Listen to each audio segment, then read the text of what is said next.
बुद्ध, संघ, धम्मा, ये बुद्धिज्म के त्रिरत्न है। तो बुद्ध माने बुद्ध, धम्मा माने बुद्धिज्म ओवरऑल, और जो संघ है वो हमारे बुद्ध ने ही फॉर्म किया था, जो ओवरऑल हम लोग ग्रुपिंग उसको बोल सकते हैं। तो हुआ क्या था, बुद्ध ना एक बार वाराणसी गए थे। वाराणसी में एक यश नाम के वहां के फिलोसोफर हुआ करते थे। तो बुद्धा का और यश का आपस में इंटरेक्शन हुआ।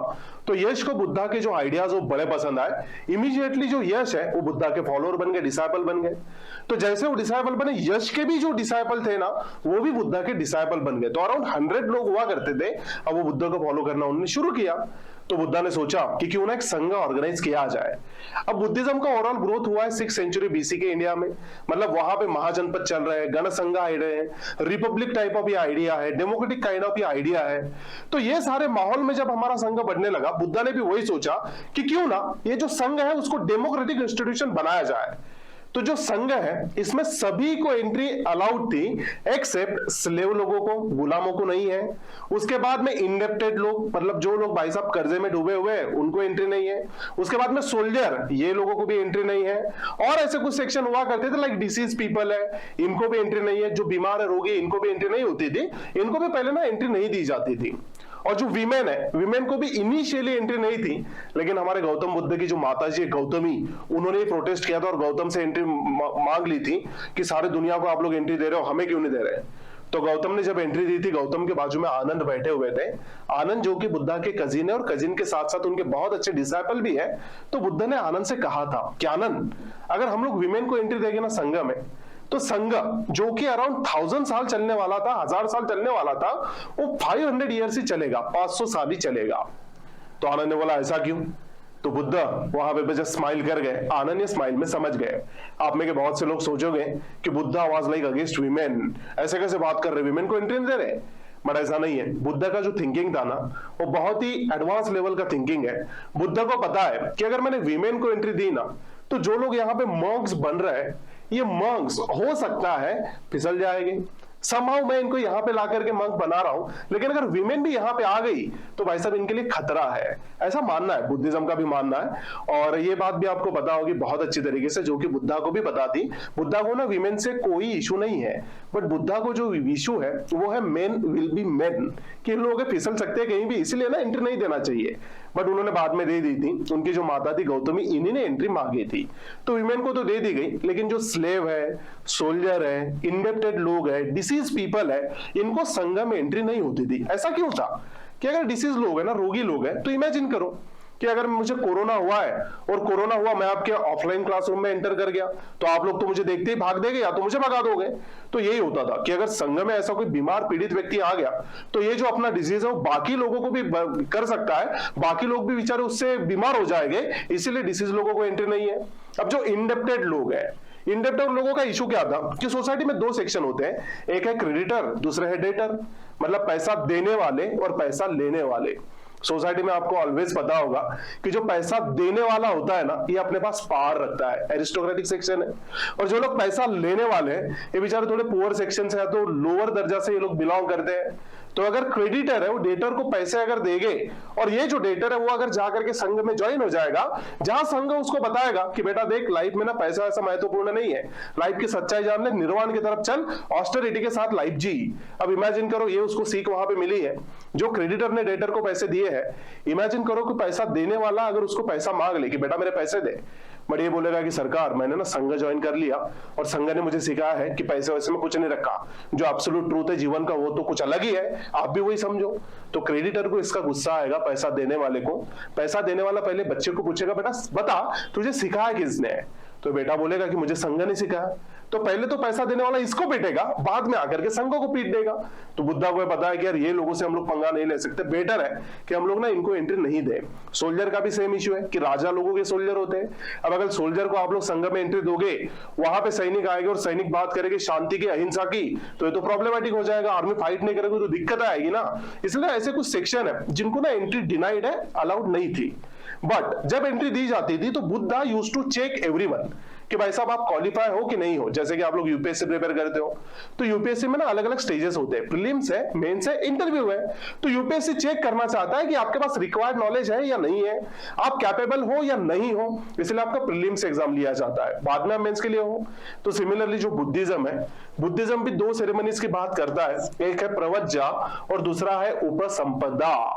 प्रवज्जा का मतलब है कि प्राइमरी एंट्री दी जाएगी, आपको रिगरसली चेक किया जाएगा कि आप सच में क्वालिफाई करते हो कि नहीं, सच में आप कैपेबल हो कि नहीं। और उसके बाद अगर बुद्धिज्म या तो संघ को लगा कि हाँ ठीक है आप संघ के माहौल में एडजस्ट कर पाओगे खुद को, तो वहां पे आपको सेकेंडरी एंट्री दी जाती थी, वो है उपसंपदा। तो जस्ट लाइक प्राइमरी और सेकेंडरी है, प्रवज्जा एंड उपसंपदा। फिर जब आप संघ को ज्वाइन किए तो आपके पास दो ऑप्शन हुआ करते थे। पहला ऑप्शन तो ये है कि आप फुल टाइम मेंबर बन जाओ, मतलब आप मॉन्क बन जाओ, जिसको आप लोग भिक्षुक नाम से जानते हो। या तो दूसरा ऑप्शन ये है कि आप आपके कामकाज करते रहो बट संघ के साथ एसोसिएटेड रहो, आप ले फॉलोअर बन जाओ, उसको बोला जाता है उपासक। तो उपासक का मतलब है कि दोज हु वेर ले फॉलोअर्स ऑफ बुद्धिज्म और बुद्धिस्ट संघ। और मॉन्क या तो भिक्षु या तो हम लोग उनको श्रमण भी कहते हैं, ये ऐसे लोग हैं जो ना फुल टाइम संघ का पार्ट एंड पार्सल है, सारे काम वहीं पे कर रहे हैं। तो बुद्धा ने जितने भिक्षु थे, जितने मंक थे, उनके लिए कुछ सेट ऑफ रूल्स बनाए थे। तो बुद्धा बोला करते थे कि बेटा आप लोग ना जो लाइफ है वो ऑस्टेरिटी में जीना है। इसका मतलब ये है कि भाई साहब एक अच्छी लाइफ आप लोग जियो, पैसे वैसे खर्चा मत करो, डोनेशन आप ले सकते हो बट डोनेशन को ना, जो भी आप पैसा लोगे, वेल्थ लोगे, उसको टच मत करो। टच क्यों मत करो? क्योंकि जब आप पैसा रिसीव करेगा, अगर आपने उसको टच कर लिया तो भाई साहब दिक्कतें हैं, चांसेस है कि आप ना थोड़े फिसल जाओगे। कितना पैसा, आपकी ग्रीड बढ़ जाएगी। जैसे कि इमेजिन कर लो, आपने सोचा कि चलो भाई सर को पैसा दे देते हैं डोनेशन बोल के, अब आपने लोकायन को पैसा दे दिया कि इतना इतना डोनेशन देंगे। इमेजिन करो कि आपने 50,000 रुपीज मेरे पास लाए और मेरे पास ला करके दे दिए कि सर ये 50,000 रुपीज रखो और लोकायन को जाके डोनेट कर देना। अब मैं 50,000 रुपीज देखूंगा इतने ज्यादा, मैं आपसे ले लूंगा कि ठीक है बेटा थैंक यू, आप चले जाओ। आप जाओगे, मैं जाऊंगा ऑफिस में लोकायन के और लोकायन से बोलूंगा कि सरकार हमसे ना एक बच्चा बहुत ही ज्यादा खुश है, वो ना अपने को डोनेशन देके गया है। तो लोकायन भी खुश हो जाएगा। फिर लोकायन बोलेगा कितना डोनेशन दिया है, मैं बोलूंगा सरकार उसने ना 50 रुपीज दिए हैं, तो बाकी पैसे कहाँ गए, बाकी मैं खुद गायब कर जाऊंगा। ये ग्रीड बढ़ जाती है, ग्रीड। तो सिमिलरली बुद्धा को ये बात पता है, इसलिए बुद्धा कहते हैं कि वेल्थ को ना कभी भी टच मत करना। फिर बुद्धा हमारे भिक्षुक के लिए रूल्स बना देते हैं। रूल्स ऐसे थे कि आपको भिक्षा मांग के ही अपना जीवन व्यतीत करना है। फिर अगर आप भिक्षा मांगोगे तो दिन में कितना बार खाना खाओगे, एक बार, दो बार, तीन बार, चार बार, पांच बार, कितने बार खाना है? तो आप लोगों ने सुना होगा बेगर्स आर नो चूजर्स। तो इसलिए बुद्धा बोला करते थे कि केवल एक ही बार भिक्षा मांगना है कभी भी, बट वो केवल दिन में एक ही बार होनी चाहिए। फिर आप भिक्षा में क्या मांगोगे, वेज मांगोगे या नॉन वेज मांगोगे? तो आपने ऐसा कोई ऑफर नहीं रखना है वेज या नॉन वेज, लेकिन अगर आपको सामने वाला ऑफर करे नॉन वेज तो आपको ना वो भी एक्सेप्ट करना है। बुद्धिज्म के नॉन वेज को लेकर के बड़े इंटरेस्टिंग रूल्स है। बुद्धिज्म कहता है कि स्पेसिफिकली आपके फीडिंग के लिए, मतलब आपके खाने के लिए अगर एनिमल कटा है तो एनिमल को कभी भी मत खाना। बट अगर वो कोई और पर्पज के लिए कटा है, कोई और खा रहा है और आपको ऑफर किया जा रहा है और वो प्यार से अगर दे रहे हैं तो दिक्कत नहीं है, आप लोग ना एक्सेप्ट कर सकते हो। तो बुद्धिस्ट मंक को क्लियर कट वार्निंग थी कि भाई साहब कहीं पे भी जाओगे, जो भी प्यार से दिया जाएगा उसको होल हार्टेडली एक्सेप्ट कीजिएगा। ऐसा नहीं है कि वेज ओनली चाहिए, नॉन वेज ओनली चाहिए, ये बिल्कुल नहीं चलेगा। जो भी दिया गया वो, और दिन में केवल एक बार। जस्ट इमेजिन कि आप लोग सुबह सुबह लोगों के घर पहुंच जा रहे हो, सुबह जाकर के बोल रहे हो ब्रेकफास्टम दे ही, बाद में लंचम दे ही, डिनरम दे ही, तो लोग तो पीटेंगे ना आपको।